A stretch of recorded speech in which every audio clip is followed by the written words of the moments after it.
साथियों नमस्कार, मैं आलोक त्रिपाठी अपने YouTube चैनल आलोक ज्ञानशाला में एक बार फिर से बहुत बहुत स्वागत करता हूं। मैं अपने चैनल पर आप लोगों को क्लास 10th यूपी बोर्ड का जो है मैथमेटिक्स पढ़ा रहा हूं, जिसमें हमने आपको चैप्टर पढ़ाया है। चैप्टर हमारा जो चल रहा है वो है स्टैटिक्स यानी सांख्यिकी। सांख्यिकी में आपको माध्य, माध्यिका और बहुलक तीन चीज़ें पढ़नी थी, जिसमें माध्य चल रहा था। माध्य को आपने दो विधियों से जाना। वो कौन कौन सी विधि? एक तो आपने जाना प्रत्यक्ष रीति विधि से समांतर माध्य ज्ञात करना। दूसरी विधि थी आपकी विचलन विधि, लघु विधि या कल्पित माध्य विधि से माध्य ज्ञात करना। आज जो है तीसरी विधि हम पढ़ेंगे, इसी के साथ माध्य खत्म हो जाएगा, फिर हम लोग माध्यक यानी माध्यिका में आएंगे। तो देखिए आज तीसरी विधि हम पढ़ेंगे। तीसरी विधि क्या होगी? पग विचलन विधि। पग विचलन विधि से माध्य ज्ञात करना। पग विचलन विधि से माध्य, या इसी को पद भी कहते हैं, स्टेप। पग विचलन विधि है बच्चों, पग विचलन विधि। पग विचलन विधि से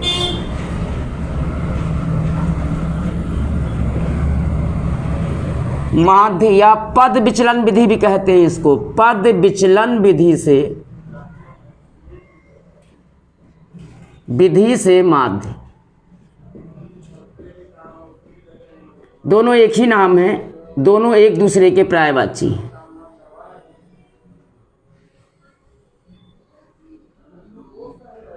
दोनों सेम चीजें हैं, यहां आके दोनों एक हो जाएंगे। ये है। तो देखिए पद विचलन विधि से माध्य को ज्ञात करने का पहले फार्मूला हम लोग जानेंगे।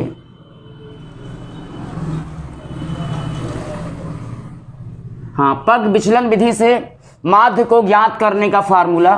तो देखिए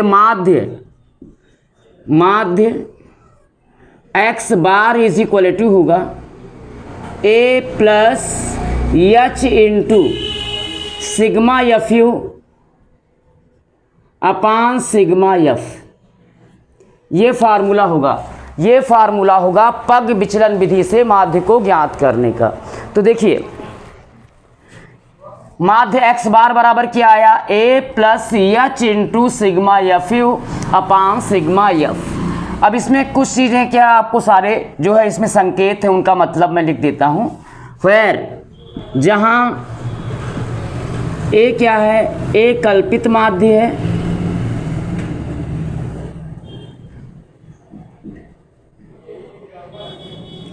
और f क्या है? यफ बारंबारता है,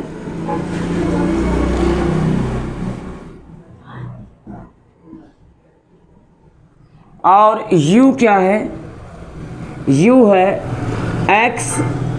x minus a upon h।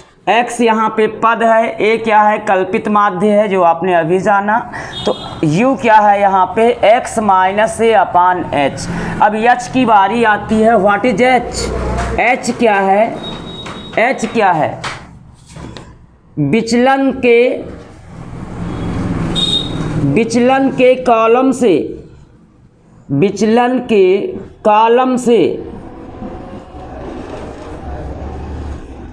से उभयनिष्ठ संख्या। h क्या है बच्चों? h है विचलन वाले कॉलम से, यानी d वाले कॉलम से, d वाले स्तंभ से आपका जो उभयनिष्ठ नंबर आएगा वही h होगा। h क्या है? विचलन के कॉलम से उभयनिष्ठ संख्या।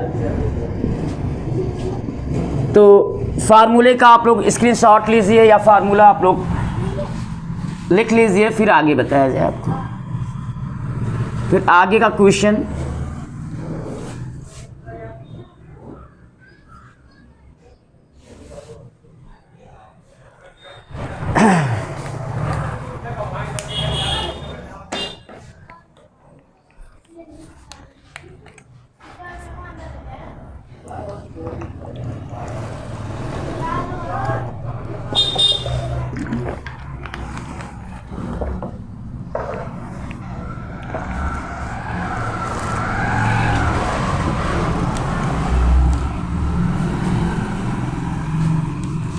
हाँ बच्चों,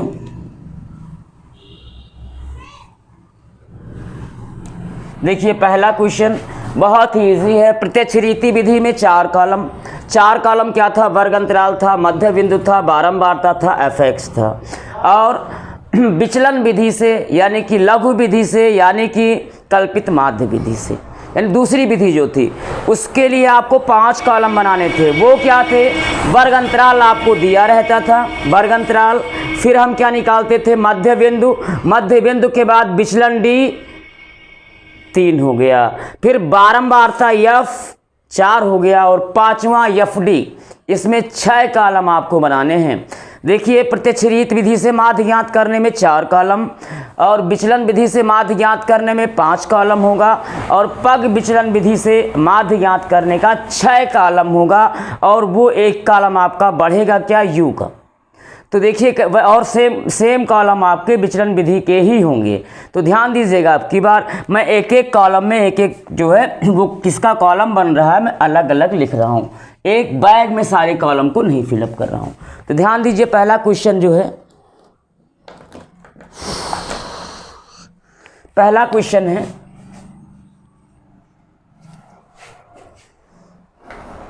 एक्सरसाइज 14.1 ही वही माध्य का ही एक्सरसाइज होगा।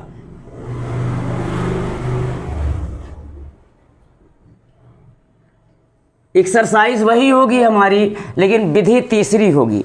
तो देखिए क्या है ये, विद्यार्थियों के एक समूह द्वारा अपने पर्यावरण संचेतना अभियान के अंतर्गत एक सर्वेक्षण किया गया। विद्यार्थियों के एक समूह द्वारा पर्यावरण संचेतना अभियान के अंतर्गत एक सर्वेक्षण किया गया जिसमें उन्होंने एक मोहल्ले के 20 घरों में लगे हुए पौधों से संबंधित आंकड़े एकत्रित किए। प्रति घर माध्य पौधों की संख्या ज्ञात कीजिए।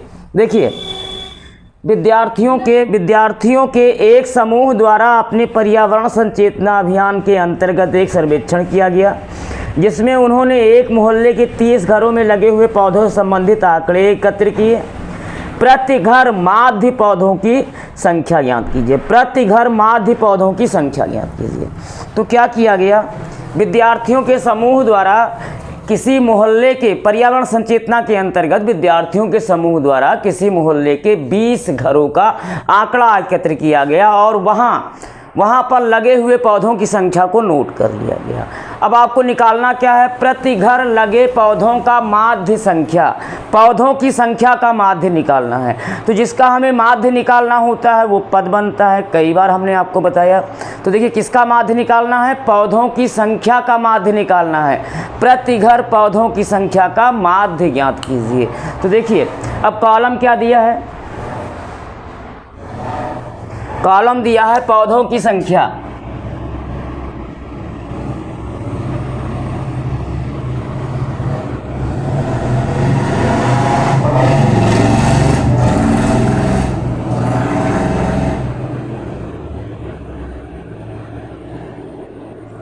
क्या दिया है? पौधों की संख्या।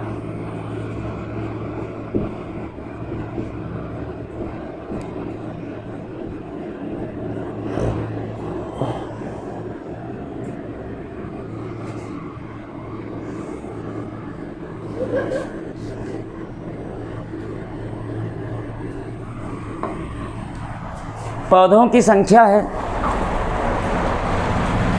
0 to 2 से स्टार्ट है और 12 to 14 पे एंड है, यानी दो का डिफरेंस है। 0 से 2, 2 से 4, 4 से 6, 6 से 8, 8 से 10, 10 से 12, 12 से 14, यही है। और फिर देखिए अब आप निकालिए मध्य बिंदु, यही बनेगा पद x। क्या बन जाएगा? पद x।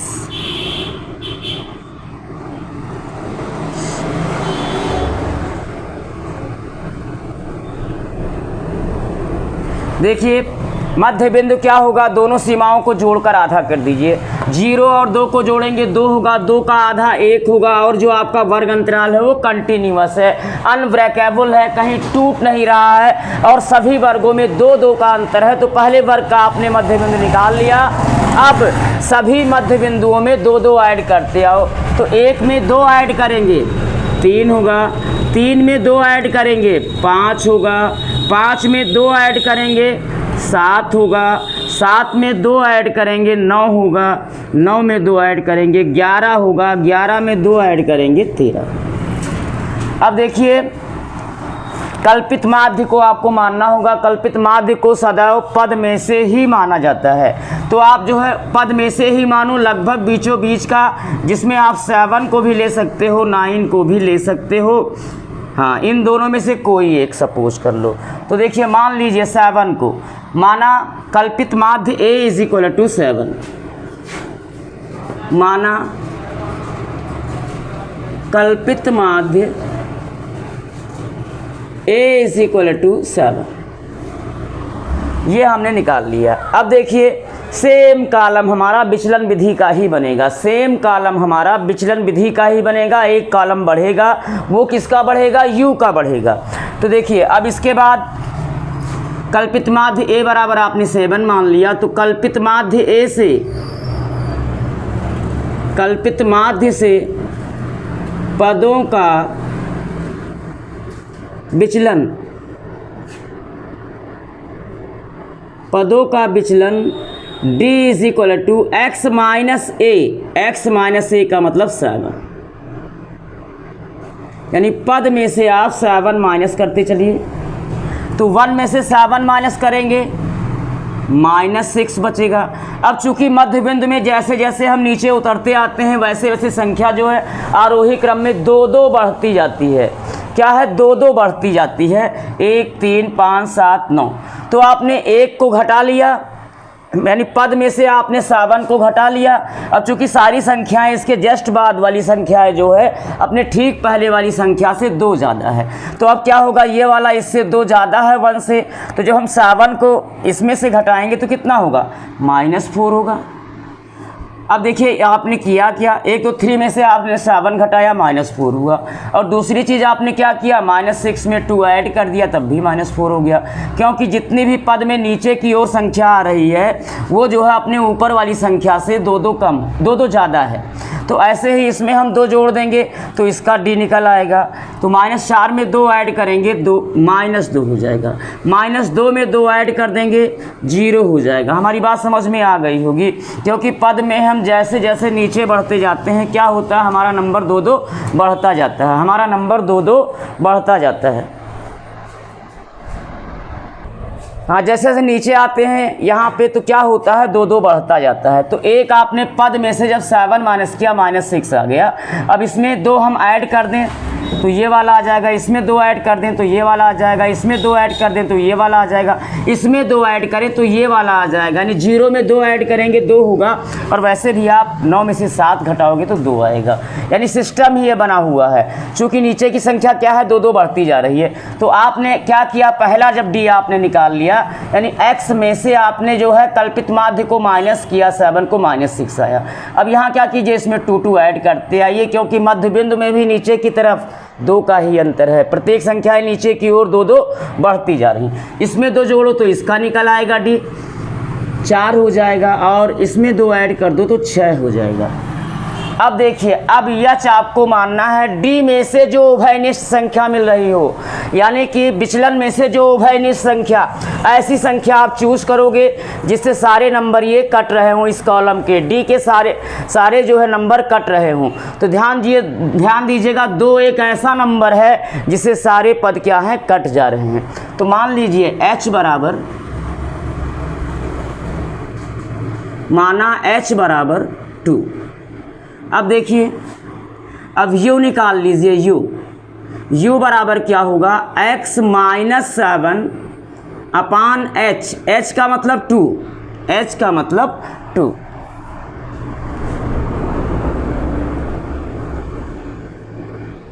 चाहे यहाँ 2 ही लिख दीजिए, चाहे h ही रहने दीजिए। ये यहाँ 2 ही कर दिए, h आपने यहाँ सपोज किया है। तो क्या कीजिए आप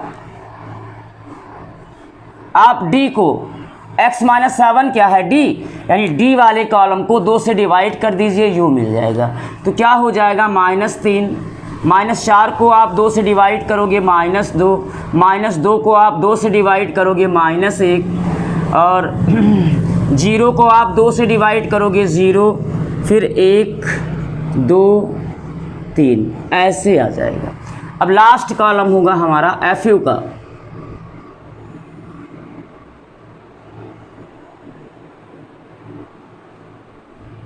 FU, लेकिन F तो अभी हम लोगों ने बनाया ही नहीं। पहले बारंबारता का हमको बुक से देखना पड़ेगा। वो पौधों की संख्या होगा, नहीं घरों की संख्या होगा, घरों की संख्या, घरों की संख्या, घरों की संख्या बारंबारता F बनेगी।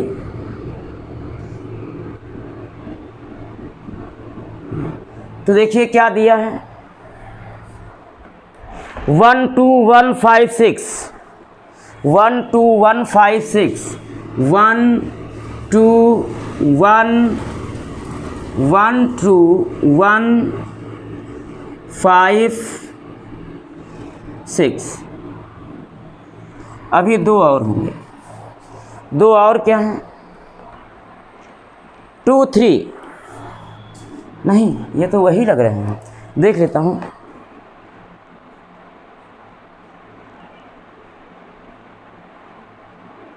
टू 3 ही है, 6 के बाद 2 3, ये। अब अगला कॉलम आपका बढ़ेगा FU का।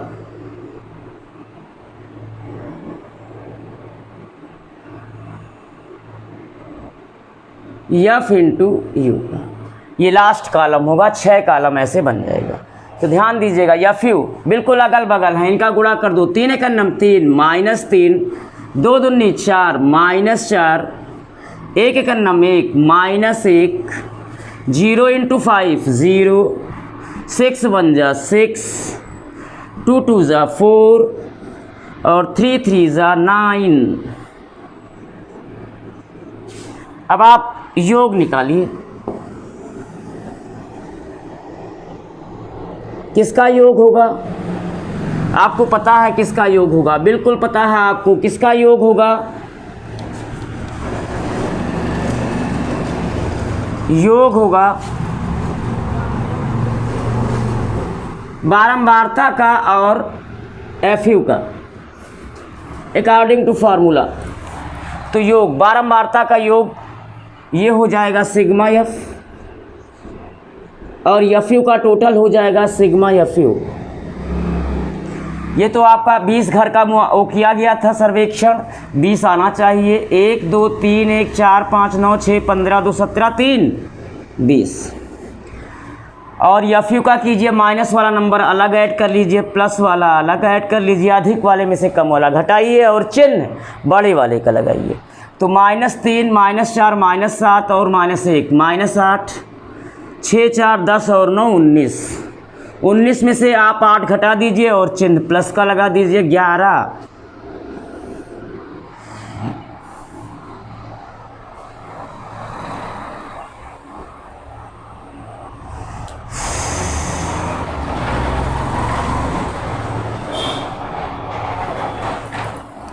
छः 4 10 9 19। ठीक है, अब देखिए माध्य x bar is equal to a plus sigma FU upon sigma F। a आया है 7, आपने यही सपोज किया है, ओ H into a plus H into sigma FU upon sigma F।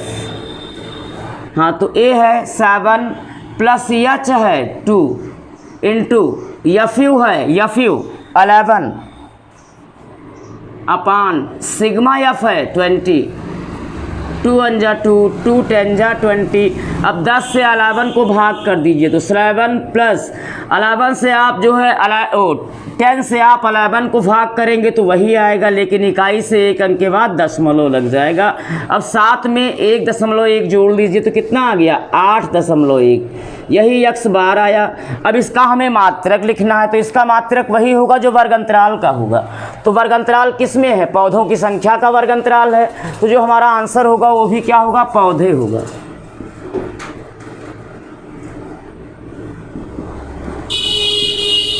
हाँ बच्चों, बस आपको तीसरी विधि बताना था, उसका फार्मूला आपको बताना था, एक क्वेश्चन आपको आज करवाना था, बस इतना ही। आज के लिए इतना ही। कल फिर आपको नए वीडियो के साथ इसी प्रश्नावली के इम्पॉर्टेंट 2-3 क्वेश्चन और बताएंगे, फिर हम आगे बढ़ेंगे माध्यमिक के लिए। तो धन्यवाद।